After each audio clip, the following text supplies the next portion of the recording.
Good morning, friends. Good morning to all. তো আজকে একটা সুন্দর বিষয় নিয়ে কথা বলবো। সেটা হলো আমরা এখন এইমাত্র আমাদের এক্সারসাইজের কাজ শেষ করলাম। তো আমাদের সুস্বাস্থ্য বজায় রাখার জন্য সবচেয়ে বেশি প্রয়োজন সেটা হলো আমাদের খাদ্যাভ্যাস। আমরা যা খাই তা দিয়ে কিন্তু আমাদের শরীর গঠিত হয়।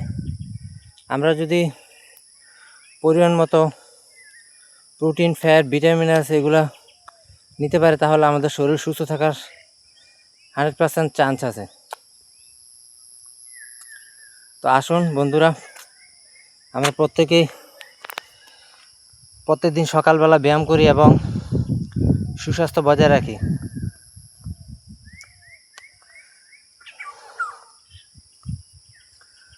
তো food is our main fuel, অর্থাৎ খাদ্য হলো আমাদের মূল জ্বালানি।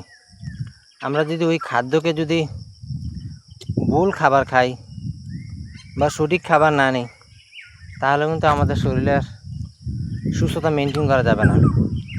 আসুন বন্ধুরা, প্রতিজ্ঞাবদ্ধ হই, প্রত্যেকের সুস্বাস্থ্য বজায় রাখি, সুন্দর জীবনযাপন গড়ে তুলি।